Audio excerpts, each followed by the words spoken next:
the session's going to be on secure end user devices with Workspace 1.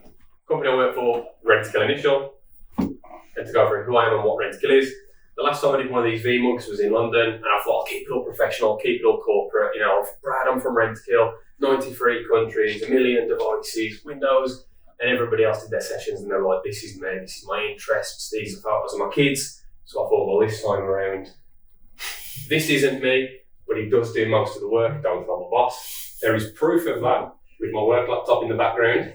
And I thought, I'll chuck the other dog in there, try and get some bonus points. So if I mess this presentation up, you might forgive me with the 2 dogs. Which one did you high five? The one in the bottom left. The one, no chance. He's like me, he's very grumpy. That's me. So, like I say, I work for Rentokil Initial. I'm a senior EUC analyst on the global desktop engineering team. I look after Workspace 1 globally for Rentokil. We've got something like 58,000 plus devices across those 93 countries also that I've spoke about.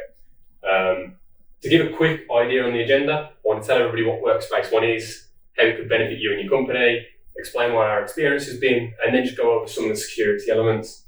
So if you look at stuff like BitLocker encryption, Windows updates, firewalls, antivirus, patching vulnerable applications, vulnerabilities, BIOS updates, that kind of thing. And then I'll give some real examples of what we've done over the past few weeks and months at Rentokil to give you a quick idea of what you could do with it. And then if there's time, a Q&A if anybody wants to ask me anything. So what Workspace 1 is, mobile device management solution, tons of them out there. Workspace 1's the best, no bias there. So if you're wondering, you know, can you secure your devices, configure them, patch them, all this sort of stuff, the answer is yes. Now, can you do all of that without disrupting the end user? It's going to be really awkward if a green tick doesn't appear. But yeah, you can do exactly that. So to give you a quick overview of how we got to Workspace 1 and the journey that led up to it, if you think back to 2016, we used to use Windows 7 as our main OS back then, skipped over 8 and 8.1. We didn't really have many people on Windows 10, it was kind of just the 1 or 2 people here and there that were piloting it, and those devices that came with it when you'd have like the IT guys test it out. We didn't really have any sort of way of managing our devices or even reporting on them. So globally, we had no consistency, no way of reporting on our devices, what OS they were running, more importantly, what patch status they had. So were they patched, were they unpatched, what service pack were they running back then? And then if you think back again in 2016, you had that big WannaCry ransomware variant outbreak. So all these companies globally, and if you remember in the UK, the NHS was the big one, all got hit with this WannaCry ransomware. We started panicking, like most companies do, thinking, oh God, it's sozzle, we're going to get hit with this. How do we report? Like, what do we do? We thought, well, what would any other company do? We'll spin up a Google sheet. We'll send it to all the countries. We'll get them to list out all their devices and their patch status. You know, we're geniuses. Didn't really work, so we needed a solution to fix this, which is where AirWatch, now known as Workspace 1, came into play. So you're probably thinking, okay, great for Rentokil, but how does it benefit me? So I've quoted one of the wisest people I know. The possibilities are endless. That person's myself. So it can benefit you by removing on-site infrastructure, the reliance on it. I've used WSUS to Windows as a service as an example there. That's just one of many things you can do. I'm literally just like scratching the surface there on the possibilities. You can deploy those applications silently, which ties into the security element with patching those vulnerabilities in applications. You can configure your security configs globally without disrupting the end user. So again, stuff like antivirus, baselines, Defender, firewalls, BitLocker encryption, that kind of thing. And then you can keep all your devices patched regardless of what OS they're running. So it's Android, iPhone, Windows, Mac, Linux, whatever it is. And then you can also use FreeSol Orchestrator, which is a pretty powerful engine I'll talk about later, to automate a lot of stuff across your device fleet smartly. And then one of my favourite things, users finally get a modern application repository, similar to like Android and iPhone, but they get it on Windows. So rather than hounding the IT service desk and saying, I need you to go install 7-zip or FileZilla or Audacity or whatever, if you've got a lot of requests, you could package that up into hub services and tell the user just go install it. You don't need IT. Nobody needs admin rights. We've approved this in hub services. Go install it. Again, I'll come on to a lot of these as I go further down into the slide deck. There's only like 74 more slides, so pretty. So I just want to accomplish this with today's session ideally. Like it's very low level, very just scraping the surface of what Workspace ONE can do. You've got 45 minutes, but you could probably spend 45 minutes just talking about signing into Workspace ONE. Like it's quite deep, the stuff you can do. I want to walk through what Workspace ONE features are actually useful when it comes to securing devices, demonstrate on one of my test machines how the whole process looks like, and then give the examples of what we've done over the past few weeks and months of Rentokil. So I'm going to start with one of my test machines. It's pretty bare bones, Windows 10, loads of dodgy applications installed, hasn't been patched in a while. In fact, I think patching's broken on it, firewall's disabled, encryption isn't on there. It's just not really a good machine for corporate use. No business would really like you using this machine on their corporate network. So, to give a quick overview on BitLocker, everyone knows what BitLocker is, I presume, encrypts the drive and the system drives that are attached to it. Workspace ONE does a lot of the heavy lifting when it comes to BitLocker. You no longer have to worry about integrating with like AD or anything like that and storing recovery keys. Workspace ONE does all that in the cloud for you. You don't have to do anything. Everything can be audited as well, and you can also add additional security measures. So like if you have a machine that doesn't have a TPM chip, so it can't natively support BitLocker, you can use the no TPM sort of payload to enable the PIN code. So you don't have to worry, the users can just input that PIN code. Their machines are still encrypted and therefore secure and compliant. Also, you can do, if ever you've been on like a train or whatever, sometimes you'll see somebody open up a laptop, they get that little BitLocker screen, and on the right-hand side numpad, they just enter like 4 digits. It's just like almost free FA at that point. You've got your Windows signing, your recovery key, and also your BitLocker PIN code. Just an additional security measure that you can implement. And with the way Workspace ONE works, you can actually segregate it into certain patterns so that 90% of your workforce, they only need just standard native BitLocker. They don't need to worry about additional security measures because they work from home or they're coming in office. They lose their laptop, not the end of the world. But if you've got those finance teams or those high value sort of targets that you want to really lock down, you can implement that additional PIN so there is an added layer of security on there. Also, this is one we've been playing around with recently. So you have these BIOS profiles in Workspace ONE to patch the BIOS and patch drivers, something we've always been a little bit scared to do because I'm not sure it works for the rest of you, but when we update just about anything at Rentokil, users get pretty upset about it. Like Windows updates, it's a pain point for us, or it was. If we then ask them to start pressing F12 on their machines in the morning while the kettle's boiling to patch the BIOS, they're not going to be a fan. Then you add in the BitLocker recovery key that comes after your BIOS has been patched, and it's going to be pretty bad. But Workspace ONE fixes all that for us. It suspends BitLocker while the BIOS and the drivers patch. The user's none the wiser. The machine patches, everyone's up to date and secure. The users are happy, which means we're happy. So the firewalls, everyone knows what a firewall is, but you can now set up Windows Defender firewalls natively again within Workspace ONE. Similar to how you have like the group policy objects and on-prem hardware for Windows updates with WSUS. It's the same with the firewalls. You can get rid of that. Use Workspace ONE to configure a profile, push it out, and configuring it is really easy. I've put a little screenshot here on the right. That's nothing. I've not even covered like 10% of what is in that profile. You can do everything, whether it's your domain, your private, your public firewall. You can whitelist stuff and exclude stuff, no problem. Same for the other way around. Just recently, we had an app in, I believe it was China. It was either DingTalk or it was Skype or something that needed whitelisting. And there was also another one in one of our Asia countries where they couldn't cast to sort of Chromecast-based devices because this Workspace ONE based Windows firewall was blocking it. So we just literally jumped on, made a copy of the profile because you can do a little toggle, make a copy, started editing it, assigned it to some test devices in Asia. All of a sudden, not only could they use Skype and DingTalk, they could also suddenly cast to Chromecast devices. Then we just raised a change, made it in production. Everybody was happy. We fulfilled their request. Really easy stuff to do. It's literally just scroll down to the bottom of the profile, click like whitelist, and then you just specify like you would in any other firewall. But it takes a lot of the hard work out. You want to remote onto anything. You do it all from the Workspace ONE console. And this is probably my favourite thing to talk about, Windows updates. When I started at Rentokil, Windows updates was pretty dire. We had a success rate of about 40 to 50%. Realistically, probably a little bit or maybe a lot lower. We was using WSUS, and the problem we had was that when a big patch had come out, all of a sudden the networks would just fall over. And when you think 93 countries, that's pretty bad for business. So we paused updates and we decided to work on a solution. And that's where Workspace 1 came to the picture. Again, not only did it fix BitLocker encryption, Windows firewalls, it also now is fixing Windows updates. We created a profile in Workspace 1. We pushed it out, and we also enabled peer-to-peer patching. So rather than everybody jumping up to Microsoft to download these updates, you have like 1 or 2 people per office downloading an update and then just passing it to all their friends. Everybody patches, and again, it's really silent. Nobody knows. You don't really have any impact to your network internet speed. So nobody's complaining that they can't get on Amazon or BBC or Netflix or whatever it is they're doing.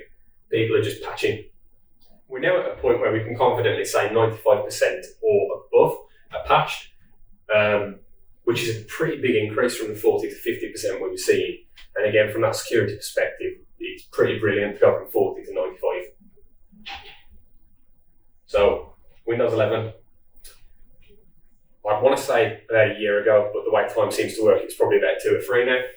Windows 11 was announced by Microsoft. Nobody really gave us much information. We did the usual, Google everything, go on Reddit, go on forums, and we couldn't find much about how enterprise patching was going to work. That panicked us because a lot of our applications are configured obviously for Windows 10, and especially the in-house stuff, you don't know how that's going to work on Windows 11.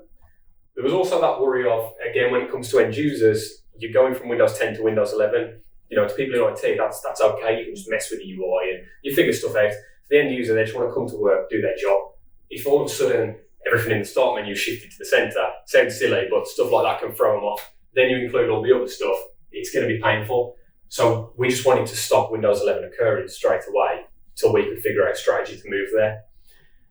So we want to pilot it as well. We work in IT, new shiny toys come out, so let me drop everything else. This needs testing.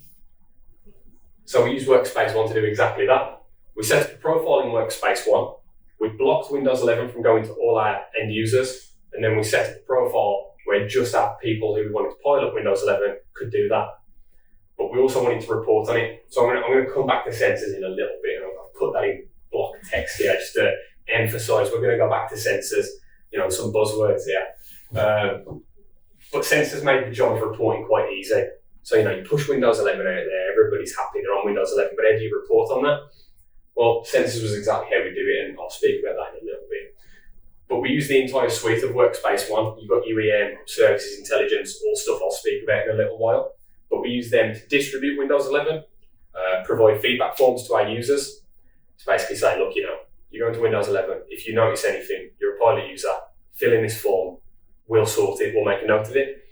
We also wanted to know ourselves, though, if anybody goes to Windows 11 that we wasn't expecting to, how do we know about that? We use Workspace 1 Intelligence to give us Slack notifications in real time. So the second somebody goes to Windows 11, we all get notifications on the team. Say a device in front upgrades to Windows 11, we might look at that and go, is that intentional? We'll speak to the IT admins in France, confirm with them.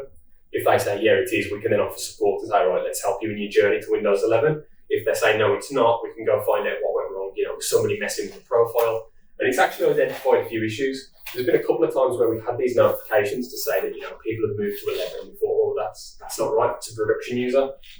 And we've looked and we're racking our brains, why have they upgraded? And then you go into Workspace 1 and you see the update profiles on the machine, they're not patching.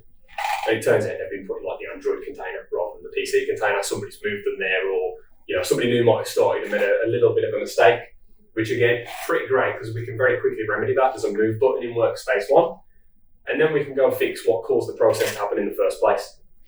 It just means that in the end, we ended up getting a lot more people patched. So I want to do like a demo, which I've made a bit of a mistake, but we'll work around it. Now, I don't want to do a real-time demo because they never seem to work. So I thought I'll put this together, but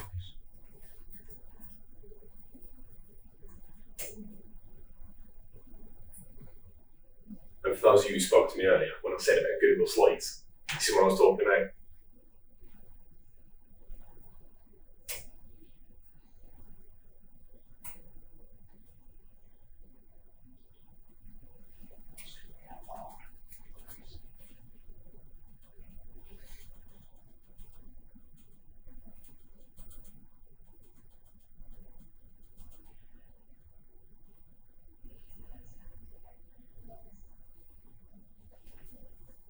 I promise it'll be worth it.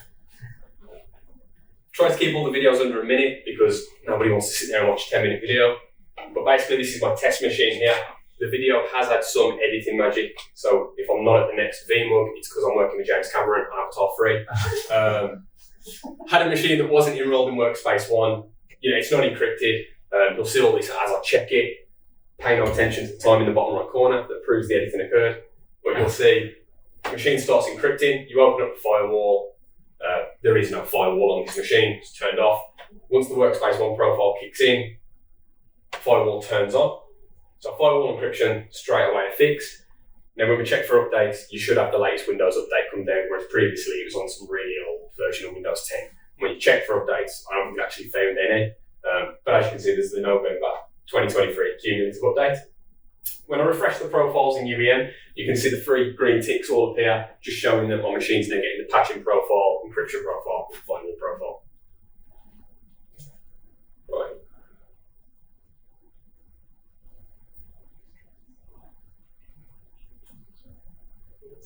Okay, so baselines. These, I'll use PowerPoint next time.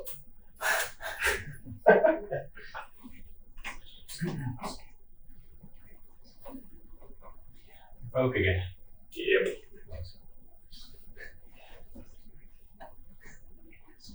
Okay, so baselines, basically just a set of Microsoft recommended configurations that can be used to deploy to end user devices. It's all again security related. You lock down the machine. You've got multiple companies that do these. You've got like CIS, NIST, and all that. You can use for your high value teams, which is exactly what we do at Rentokil. Again, for your end users, they're kind of a little bit over the top. You don't really need them because you do stuff like, set extreme password limits, like it must be 16 characters. You can't access this part of the File Explorer. You can't access anything that's not on the local machine, so there'll be nothing on your local network. You can't plug in USB devices and peripherals. There's all sorts of stuff that just really makes it not suitable for your average user. But for your high-valued teams, for your finance teams, it's pretty great. Configuration's really easy as well. We set a CIS baseline that, again, it's all already recommended. It's all set up. We deployed it to one of our finance teams. They was more or less happy with it, but there was a few issues. I think it's like the password. The length of the password was just too much. It was like 30 or something crazy, and they wanted it bringing down to like 18. We went in there, pressed the little pencil icon in Workspace 1, reduced 30 to 18, worked perfectly. Everybody changed their password, everybody's happy. So BIOS and driver updates, I've mentioned, have always been a bit of a pain point. Windows updates, pain point, so these are just on a different level. But it is becoming more and more important in today's world. Workspace 1 lets you do exactly that. Again, same as everything else I spoke about. I don't want to keep repeating myself. You set up the profile, configure it, deploy it. People tend to patch. There is a couple of prerequisites, like you need certain Dell applications on your machine if you're on a Dell laptop. It's just the command configure, command monitor software. We package those up in Workspace 1 as well, deploy them to the machine, and then deploy these BIOS and patching profiles. And then we report on it through Workspace 1 Intelligence. I've included just a few widgets here of like test widgets we've set up with some devices where you can see on like some of our environments, we've got 17 people in a group, and those 17 have all got the BIOS profile. You can see that 21 machines have got this BIOS verification criteria, and then you can see 20 have got secure boot enabled. It's just little things like that you can report on in real time. You haven't got to wait for reports to come in after 24 hours or 48 hours or whatever. It's all in real time. You just query the machine. The data passes through to Workspace 1 Intelligence, and then you can report on that. So intelligence from services, obviously I spoke about reporting intelligence quite a bit. Intelligence is basically just a reporting solution, part of Workspace 1. It's all data driven, it makes reporting really easy. Like I say, it's all in real time, you don't have to wait. Everything comes in. You can spin up dashboards to monitor stuff on the fly with the little widgets I've shown, but you can also do reports, very similar to Excel and Sheets. They come in, you can automate them to send through every 24 hours or every hour, whatever you want. They're pretty useful. So we deploy application patches through Workspace 1, stuff like Cisco, Citrix, that kind of thing. And when you've got 2,000 machines running an outdated piece of software and you want to bring it down to zero, the reports coming through every morning are able to give you that ability to update senior management and say, look, we had 2,000 as of this morning, we're now down to 1,000. The next morning we're down to 500. And then for your IT staff, they can just look at the widgets and intelligence, refresh it, and change the strategy from there. Hub services, this is what I'm showing on the right here. That's that modern sort of mobile app repository I spoke about. This is what in one of our test environment Hub services looks like. Basically, just that application layer shows all the applications. Users can install them. Now, a few years ago, there was a CVE, I think it was like a zero-day vulnerability, and it was related to printing in Windows. It broke printing for a lot of people, but only if you had certain hardware. Now, of course, we had that hardware on a few of our users' devices, because why wouldn't we? And again, it was a bit of a panic. Now, if you think back to 5-10 years ago, you'd have like your emergency P1 major incident calls, everybody'd be panicking, and you'd be running around your office with USB sticks and floppy disks trying to fix it.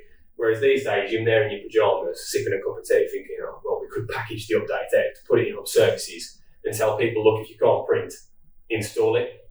And that's exactly what we did, minus the pajamas and biscuits and Kel. We did the same thing with Cisco and Citrix, which I'll speak about in a little bit. Very similar strategy. Years ago, it would have been an entire project just on its own. These days, not so much. These are the data streams you can see in real time from intelligence. This widget here we use quite a lot. You can see a Windows 10 or 11 patch comes out, and you can see as the patch comes out, based on sort of the colour codes at the bottom, after 7 or 14 days, depending on what your deferral period is set to in Workspace 1, the majority of your end users adopt that patch. And then in the bottom right corner, I've just shown an example of one of our Slack widgets. So this user moved to Windows 11. We wasn't expecting that to happen. One of our France pest control devices, we was able to get in touch with the guys in France and remedy that. Do I explain this? Okay.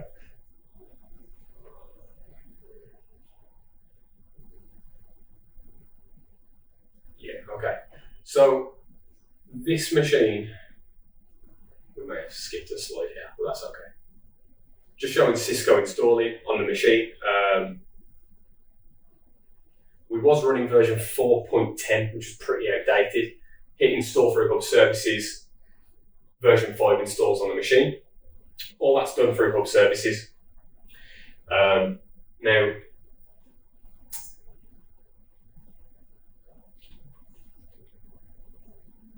sensors, that's what I said I was going to come back to. Basically just a little PowerShell line. Anything PowerShell can retrieve, sensors can achieve. Sensors are basically a tab that gets put in Workspace 1 UVM, just here. And it brings these values in. So we need a lot of information at Rentokil for a lot of devices. And sometimes that information is not natively in Workspace 1. A lot of the time we request it and it does get put in there. But a few years back, things like uptime and the deferral quality periods and build numbers for Windows, they weren't in UEM by default. So we just spun up a sensor. Again, it was just, mess around in PowerShell, find what retrieves that information, punch that into Workspace 1, the value's there. But it's not just there on that case-by-case basis for a device, it's also all in intelligence. So we might put something in here like RDP status, who's got the remote desktop protocol enabled or disabled. But we also want to report on that for an entire country. So we did that for Spain a few months back. We pushed a sensor out to every device in Spain, see if they had RDP on. And then in Workspace 1 Intelligence, we just created a report for Spain, who's got RDP. Just recently, we got asked by our networks team to find out what proxy pack file was being used globally at Rentokil. I believe they were doing some project to sort of merge proxies and use one proxy pack rather than like 93 or whatever. And from the chat I had, it seemed like it was going to be a lot of work for them to audit who was using what proxy pack file. It's going to be really difficult and take ages. They asked us to do it, and we did the same things. It's going to take ages, and it's going to be a big piece of work. This, at least 3 months. And 5 minutes later, we spun up the sensor and was like, right, Dynex on that for 3 months. We used it to find out who's compatible with Windows 11. What processors have they got? Not just the pilot people, but again, that senior management aspect of, it's great we can upgrade 80% of our fleet, but we've also got 20% of the fleet that can't be upgraded. Their processor's not compatible. They don't have that TPM chip. We're gonna have to buy them new hardware, and because again, from that security perspective, when Windows 10 starts getting patches, which is pretty soon, those machines are going to be vulnerable. So we need to get those remediated. And again, we've used it for stuff like uptime. A lot of people call the service desk and say, "Oh, I've got this problem, I've got that problem." you say, have you rebooted? They'll laugh at you and go, of course I did, first thing I did, and the uptime's like 600 days. So we put that in to just be a little bit helpful. We also use it for Citrix. And the beauty of sensors is there's something for everybody. It doesn't matter if it's a network team, a service desk, support. There is something in sensors that can be used and helpful for everybody. I mean, just the examples I've listed there, it's like 3 or 4 teams have asked for those. Freestyle Orchestrator, that's the sort of powerful automation engine that exists in Workspace ONE. It lets you smartly execute scripts on devices amongst a few other things. You could easily spend 45 minutes just talking about the basics of Freestyle. We've used it pretty recently to remove and patch vulnerable applications. WinRAR is a pretty decent example. We found out WinRAR was being used in a couple of countries, but not only was it being used, it was a very old version of WinRAR, which again, after vulnerabilities come out, pretty dangerous stuff.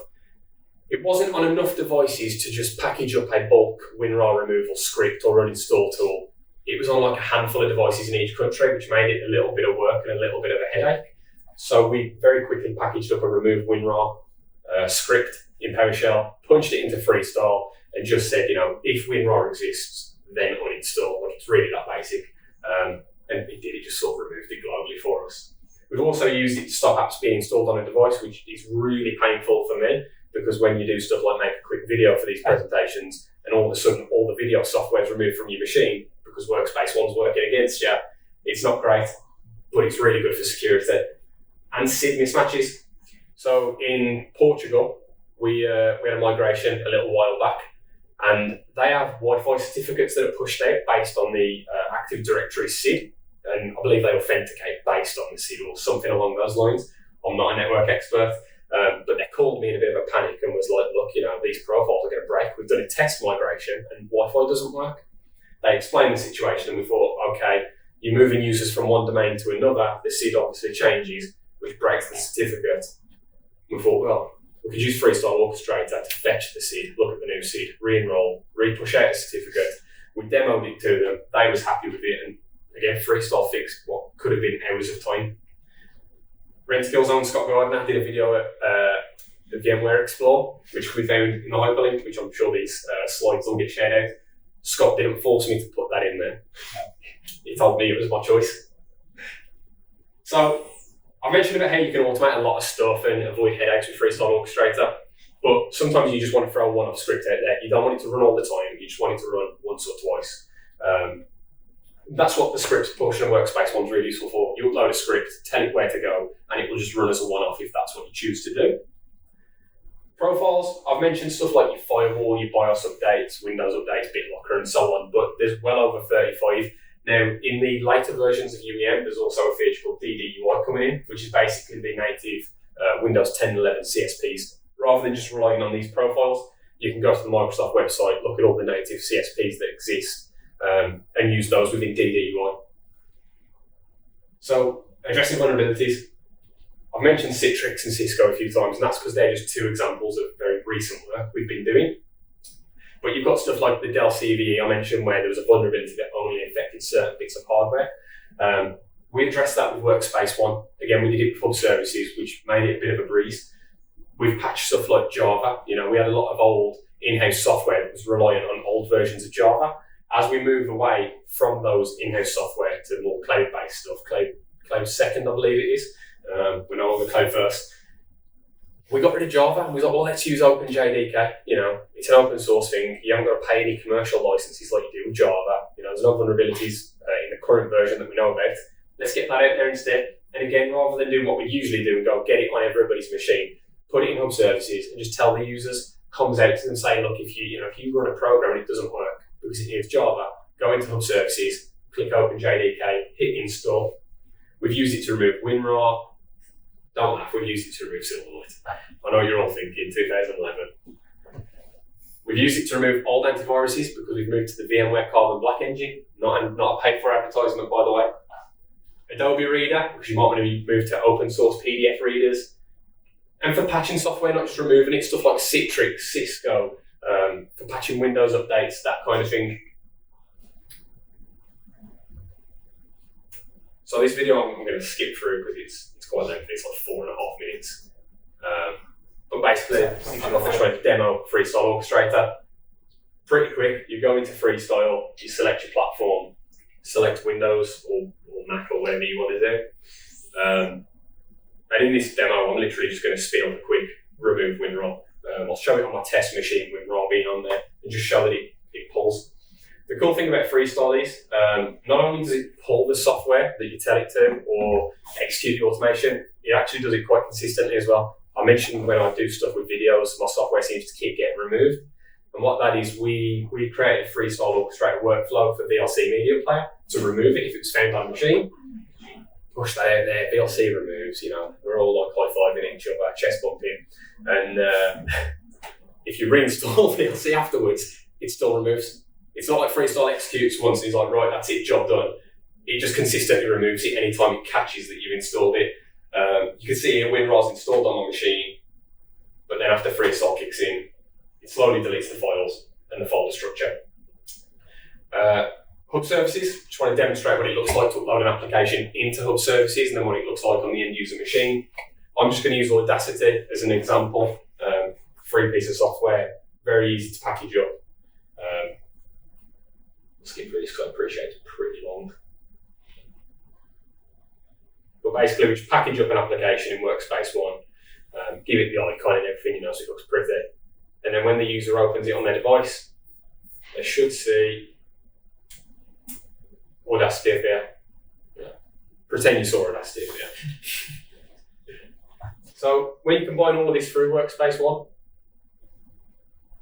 you get a pretty secure device, whether it's like I say, firewalls, Defender, BitLocker, application patching, removals, you get the whole lot. Again, I've only really scratched the surface there of what is capable. And when it comes to that sort of anywhere workforce, as you try to implement that hybrid working policy, it makes life a lot easier. Everything now is remote. Everything is cloud-based when it comes to Workspace 1. Machines don't have to connect to a domain anymore. You don't have to tell your users, connect to the VPN, group policy updates or any of that. Doesn't matter what network you're on, as long as it can reach Workspace 1, updates can get pushed to the device. The configurations can get pushed to the device. And the beauty of it all is intelligent reporting bots onto all of it. So not only can you do it all, you can also report on it all. You don't need third-party reporting solutions. You can just use Workspace 1 to do all of the above. Okay, so a couple of lessons we've learned recently. Freestyle is very easy to use. It's so easy to use. Kids can probably use it. I believe it was actually sort of based off of Scratch, which they use in schools to educate on programming. Great power, great responsibility, all that stuff. You've got the power to do a lot of good with Freestyle Orchestrator. But on the flip side, you've also got the power to do a lot of bad very easily. The trick is to just test again. We run a few dev environments and we just test everything religiously because it's so easy to accidentally do something and all of a sudden all your production devices have got stuff occurring on them. Your intelligence widgets and dashboards, they need updating. We've made the mistake of sometimes looking at widgets and going, yeah, everything looks good, it's all up to date. And then you click the edit icon a few months down the line, you think, oh God, we forgot to select all the other versions. And you realise you're not as in a good place as you thought you was. There's also an enterprise app repository. So this is in UEM as well. So I was going to show packaging up Audacity, pushing it out to devices. You can use the enterprise app repository where stuff's already bundled up. You haven't got to download EXEs, MSIs, set install commands and exit criteria, put icons in. Commonly requested stuff is in there. If you look for like Notepad++, 7-zip, Firefox, commonly used apps, they're probably already in that EAR repository. You can just select them, assign them to services. And also keep an eye out on your target versions. So there's now a new Windows Update profile in Workspace 1, which makes moving to Windows 11 a lot easier than it was previously. However, you still have to specify a target feature pack. Now, we set it up, again, thought this is great, this works brilliantly, everybody's upgrading to Windows 11 that would want to. But we set the target feature pack to 21H2. Now, obviously, as 22H1 to 23H1 and all that come out, people aren't upgrading the feature pack. This was brought up to us by a couple of the countries, and it turned out to be just a target version box that needed adjusting. So we've obviously upgraded it to the latest one now. We've set that box to 23H2, but the problem is when 24H1 comes out, somebody needs to remember to go in there, adjust that and hit save. So just a thing to keep an eye out for. To remind you what we started with, fairly bare bones Windows 10 device that just didn't work very well. Apps were vulnerable, updates didn't work, machine wasn't encrypted, wasn't a very good device. Here's where we ended up with, or would have ended up with if my videos would have played properly. The machine was patched, apps were patched as well, updates work, machine's encrypted, and now it's a pretty reasonable device for corporate use. You could probably pretty comfortably take that device into a corporate network. To give a quick overview of what I've discussed, Workspace will obviously let you overview your entire device fleet. You can remove reliance on on-site infrastructure to help you transition to the cloud. You can deploy apps, updates, you can encrypt, set up stuff like your Windows updates with peer-to-peer policies. I've shown the journey of Windows 10 to Windows 11, and then we've discussed some stuff like intelligence, hub services, and sensors. So, does anybody have any questions? No, pretty good. Pretty good.